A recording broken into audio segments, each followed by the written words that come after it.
I mean, where we live in a culture where more people hook up than even hold hands.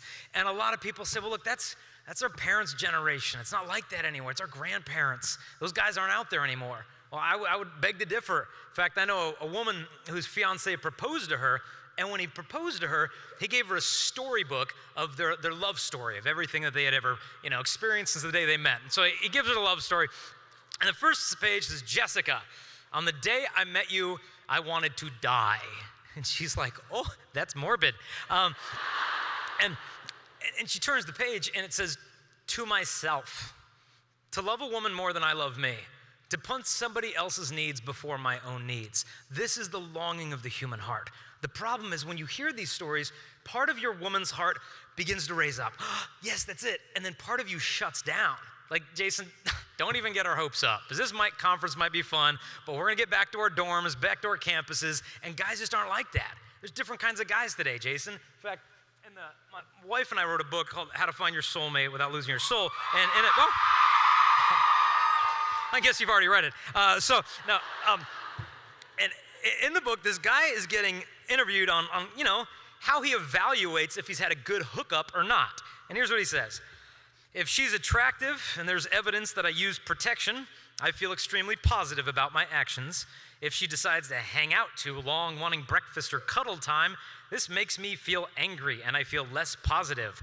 If she's not good looking or friends with someone who knows I already have a girlfriend, I regret my actions and wish I had shown more self-control the night before. How on earth did we get here from there? From a culture 100 years ago that was so different. What I want to look at is what is going on.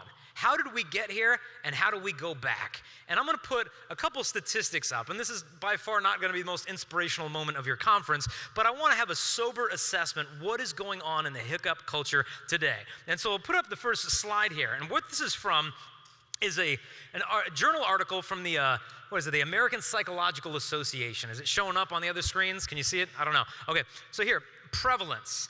The prevalence of hookups on campus. So what it is, 60 to 80% of North American college students have hooked up at some point with somebody. Now, women, what was interesting, were twice as likely to experience a hookup as to experience a first date with somebody on campus. So that's the prevalence. Now look at the next slide, which is even more interesting. The expectations.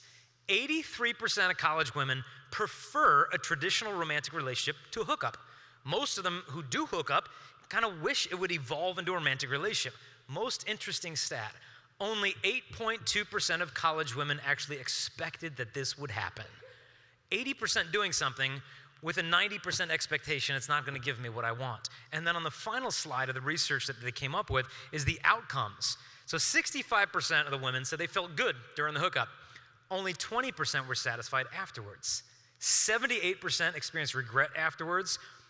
Most of them, 61%, were drinking at the time of the hookup, and the more drinks they had, the further they went with the guy.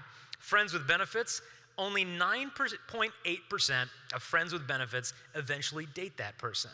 And then lastly, the hookup, according to the 125 studies here, is the number one way by which a woman experiences unwanted sex during her college career.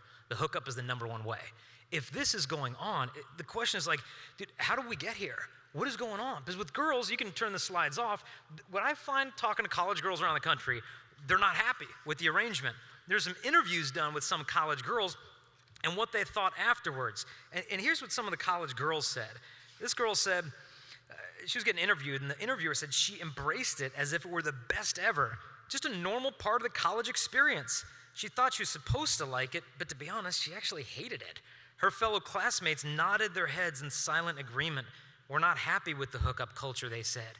We feel a constant pressure to do things that make us feel unsettled. What he says is they often blame themselves for letting their emotions get the best of them. The hookups weren't the problem, they were the problem.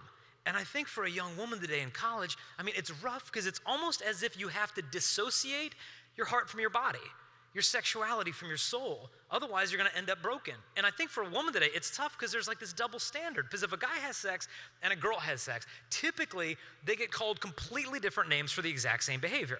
Now, if a guy has sex, typically he's going to get praised for it. Oh, you got with that girl last night, dude. You're the man. You're a pimp.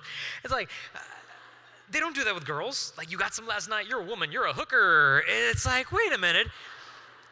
he got congratulated and she got condemned, but didn't they do the same thing? And most girls feel stuck. Because it's like, well, if I do something sexual, I get all these horrible names. But then if I don't do it, I'm a prude, I'm a tease, I'm all these other names. It's like I just can't win.